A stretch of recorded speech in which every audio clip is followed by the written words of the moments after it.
Okay, we're gonna jump right into the numbers here real quick. Y'all know I'm a numbers guy, and I like to talk about the numbers because the numbers can be our friend, but the numbers have been our problem in the past. So once again, we were able to confirm through the last audit in 2016 that we did have indeed $70 million worth of debt. But in FY 2017, part of our shared sacrifice to start working on this number, to work through these problems, we've been able to slash $2.4 million out of the operating budget of the county. So we know you as taxpayers are suffering with increased taxes and fees, but we also, from the Commissioner's office, wanted to share that sacrifice and be able to start cutting the operations and the overhead and the waste in our county government. In fiscal year 2018, we have a balanced budget for all departments and all entities under the county Commissioner's office that's budgets run through that office. It's the first time that's happened, my understanding, in many, many years. Also, as of March, as of today, we've not had to generate any new debt. Folks, this time last year, we were already $3 million into a tan. We had to borrow money the second week that I was in office just to catch the bills up, just to get current. So we've come a long ways in a short period of time of not having to do a TAN, a tax anticipation note. And we ended up having to borrow $7.5 million last year. So we are saving that interest already this year of not having to be into a TAN. So, you know, I think it's a good time to recognize that if it hadn't been for the Bank of Fed stepping up, and for First Volunteer Bank for stepping up and supporting our county, I don't know what we've done. Yeah, So, thank you. yeah, that's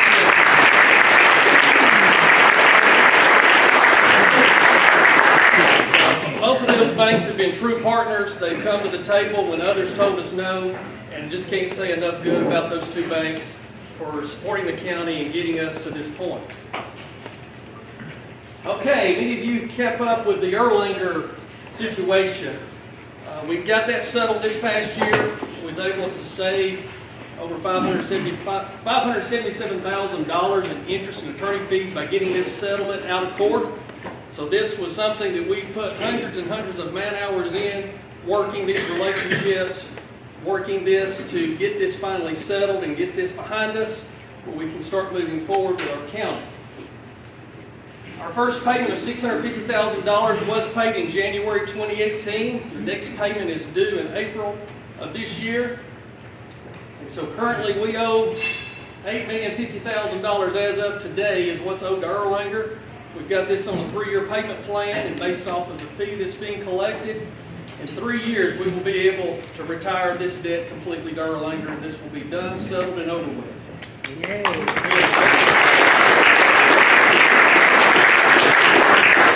A lot of people did a lot of things behind the scenes to help make that happen. Okay, pathway to growth. Hey, look at that mugshot. All right. This is Robert Wardlaw. Many of you know him. He was our former chairman of our development authority. I asked Robert to step up and take this role on full time.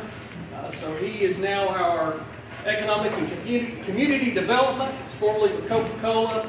And most importantly, we've got several here from the Rotary Club today. He was our award winner for 2018, so the Guardian of Ethics. So Robert's just an outstanding individual. It's great to work with. Has already brought a lot of value to the table at the Commissioner's office. He'll be helping the existing businesses to help business development, recruit new businesses into Walker County, identify advanced strategies and partnerships, promote opportunities in investing in Walker County. There's a lot of companies that have been looking at Walker County, and so this gives us someone that's got a lot of business experience that can sit down with those high-level executives and show them the features and benefits and the things about coming to Walker County. Anticipate current and future infrastructure needs. This is something that we have already put a lot of time in, looking at what we're going to have to do from an infrastructure standpoint in order to have sustainable growth and also just to maintain everyday, living in Walker County. We want this to be a thriving community. And so to be a thriving community, you've got to plan for that. Those things don't just happen on their own. You've got to make that happen. Here's another guy you probably recognize, Matt Williamson. This was pre-beard. He now has a beard.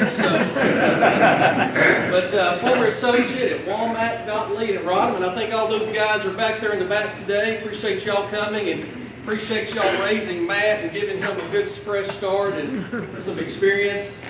Most formerly, he's with the Assistant Public Defender's Office. Matt's already done a great job at helping us move things faster. So he will be looking and revising our codes and our policies. A lot of these are very dated. They've not been updated in several years. Some things we want to make sure where state law has changed, that we're in compliance with those type of things. Handle the day-to-day legal issues. There's constantly questions. And one of the best ways to stay out of legal problems is to have someone being proactive and giving sound advice to our elected officials and our department heads to make sure we're avoiding any potential issues by missteps. And so having someone on there very sharp as Matt to research any issues or things that may come up, we feel like we'll be much more proactive. Review contracts, compliance practices. We end up with a lot of contracts that come through the Commissioner's Office and renewals. And so this gives us someone on staff that we can move those things much faster. We don't have a bottleneck like we've had in the recent past. One thing most people don't realize is the amount of new homes that were built in 2017 in Walker County. We issued 135 permits for single-family homes.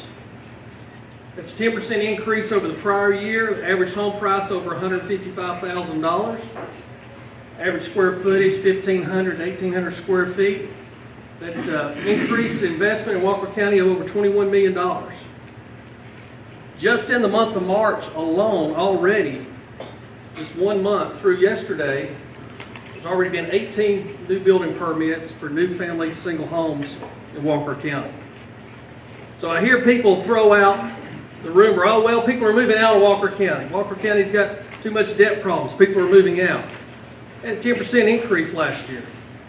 That's not too bad over prior year building permits. So people see Walker County as a great place to live and raise their families. We've got 674 miles of county roads. The new T-Splosh that you voted on and approved back in November goes into effect on April the 1st to collect that 1 additional cent sales tax. This will allow us to start tackling our road and infrastructure and bridge problems that we have. We'll be working with an engineering firm to review and do an assessment and evaluation of every road in the county and give it a grade.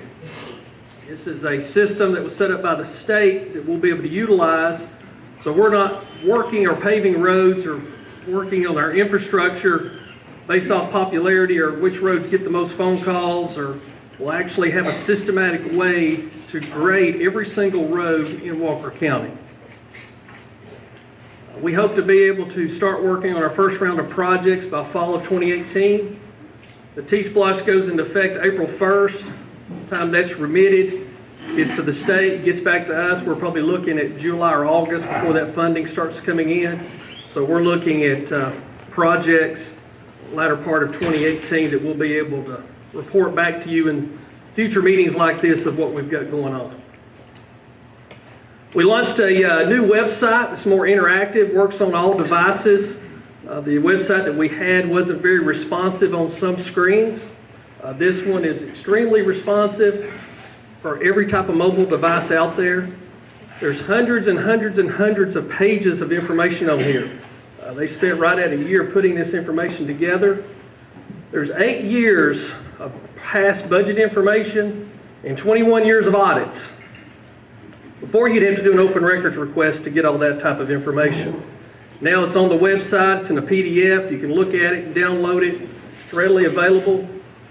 All of our meetings, job openings, everything is on the new site. It's very easy to use. We do have a new web address, walkercountyga.gov. So if you've not looked at the website, pull that up, and everything about county government you'll find on there.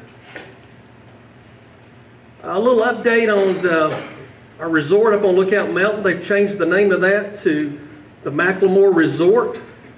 And so that is moving forward. You'll be getting some additional announcements from them in the next few months. They'll be announcing the brand of the hotel that they've chosen and partnered with. Also, Reese Jones and Bill Bingram is redesigning the golf course. And so they're doing some exciting things up there on Lookout Mountain. So more to report to that on the future meetings. We do have a new food city under construction on Mission Ridge Road. They'll have a complete full-service offering there with the gas and pharmacy and all, so that will be opening this summer. And there's other companies and projects that I can't talk about at this point, but there's a lot of excitement and a lot of people looking at Walker County as a place they want to be. So we hope and feel that we'll have some good news to share with you in the coming months. I'm hitting the pointer. Okay. We had, as of September 30th, 2017, which is the audit that's fixing to be released by our accounting firm, the audit from 2017 shows $66,361,000 in debt. So if you remember, the prior audit was $70 million, round numbers. So here's what's happened since then. We've been able to pay back the TAN. So we paid that off right before Christmas, paid it off about a week early. So that currently we do not have a TAN. Got a little asterisk there because we do see a need for additional cash flow, probably be about June of this year. We will have to go back and work with our banks and borrow some money, but won't be as much as last year. We have paid $5,705,247 in bond and note payments since the last audit, since the September 30th, 2017 audit. So we've reduced our debt by an additional $5.7 million. We've also reduced our accounts payable by another $1,615,000 we've reduced in our trade payables. So our total liabilities as of today, or as of last night, close of business, was $52,040,158, down from $70 million. So as you can see, we've made quite a run at this debt and being able to reduce from where we started. That's a reduction of $17,885,614 over the September 30th, 2016 audit.